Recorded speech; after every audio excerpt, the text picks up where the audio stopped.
अस्सलामु अलैकुम। जन्नत और जहन्नम ये ऐसे मकाम हैं जिनके बारे में हम सब सोचते हैं, लेकिन क्या कभी ये ख्याल आया है कि ये अभी से मौजूद हैं या फिर क़यामत के दिन बनाए जाएंगे?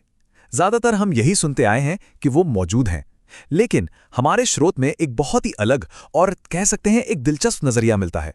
तो चलिए आज इसी को समझने की कोशिश करते हैं। तो सवाल बिल्कुल सीधा सा है, क्या जन्नत और जहन्नम अभी इसी वक्त कहीं मौजूद हैं?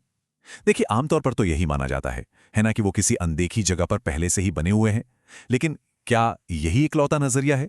क्या कुरान और हमारी रवायतों में कोई और पहलू भी सामने आता है?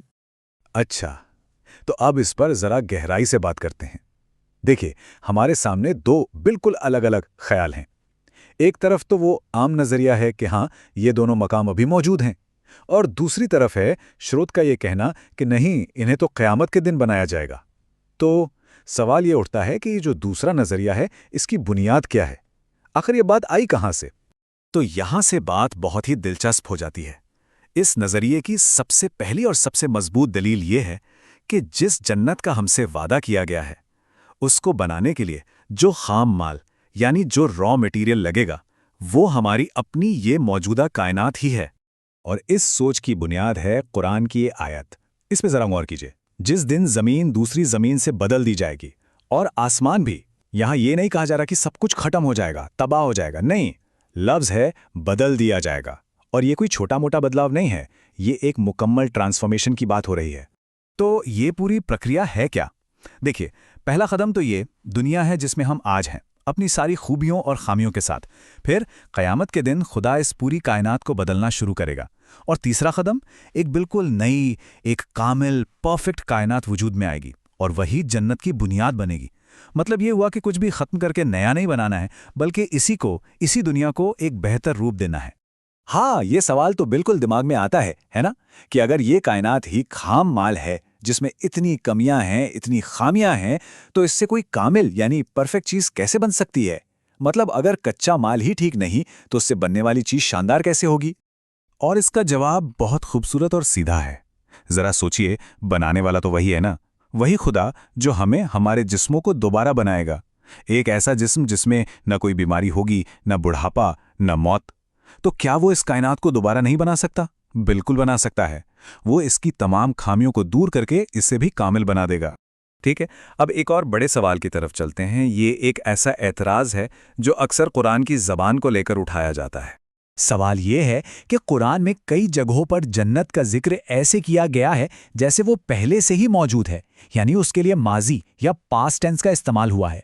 तो अगर वो अभी बनी ही नहीं है, तो फिर ये कैसे मुमकिन है? ये एक बहुत ही टेक्निकल लेकिन अहम नुक्ता है। देखिए, इसका जवाब क्लासिकी अरबी ज़बान के अदबी हुस्न में छिपा है। अरबी में जब किसी आने वाले वाक़ये के होने का 100% यकीन हो, मतलब वो होकर ही रहेगा, तो उसकी यकीनियत पर जोर देने के लिए पास्ट टेंस का इस्तेमाल किया जाता है। ये कहने का एक तरीका है कि भाई, इस काम को तो हुआ ही समझो, ये इतना पक्का है। तो ये सिर्फ एक अदबी अंदाज है, वक्त बताने का तरीका नहीं। चलिए, अब हम उस सवाल पर आते हैं जो शायद इस पूरे नज़रिए के लिए सबसे बड़ी चुनौती है, और वो है नबियों का जन्नत और जहन्नम को देखना। जी हाँ, सवाल ये है कि अगर जन्नत और जहन्नम अभी मौजूद ही नहीं है, तो फिर रसूलुल्लाह सल्लल्लाहु अलैहि वसल्लम और दूसरे अंबिया ने उन्हें कैसे देखा? हम सब ने मेराज के वाक़यात और दूसरी हदीसों में पढ़ा है कि उन्हें जन्नत और जहन्नम का मुशाहिदा कराया गया। तो ये कैसे हुआ? इसका जवाब एक लफ्ज़ में है, तमसील। अब ये तमसील क्या है? तमसील का मतलब है किसी आने वाली हकीकत को एक मिसाल या एक प्रतीक के तौर पर दिखा देना। ये एक तरह का डिवाइन प्रीव्यू है, खुदा की तरफ से दिखाई गई एक झलक। बिल्कुल वैसे ही जैसे सच्चे ख्वाब में हमें आने वाले वक्त की कोई चीज़ नज़र आ जाती है। और इसकी कई मिसालें हैं, जैसे हज़रत यूसुफ का ख्वाब जिसने आने वाले सालों की खबर दी थी, या जब रसूल अल्लाह सल्लल्लाहु अलैहि वसल्लम ने मेराज के सफ़र में लोगों को आज़ाब में देखा, या नमाज के दौरान जन्नत से फल तोड़ने का मंजर देखा। अब सोचिए, क्या उस वक्त जन्नत सच में उतरकर मस्जिद में आ गई थी? नहीं, वो एक तमसील थी। भविष्य में जो हकीकतें होंगी, उनकी एक झलक उन्हें दिखाई जा रही थी। ये असल जगहों का सफ़र नहीं, बल्कि रूहानी मुशाहिदा था। तो चलिए, अब तक जो हमने समझा है उसे एक जगह जमा करते हैं। और ये समझना भी ज़रूरी है कि ये नज़रिया एक और ख्याल से कैसे अलग है, जो आजकल कुछ लोग पेश करते हैं।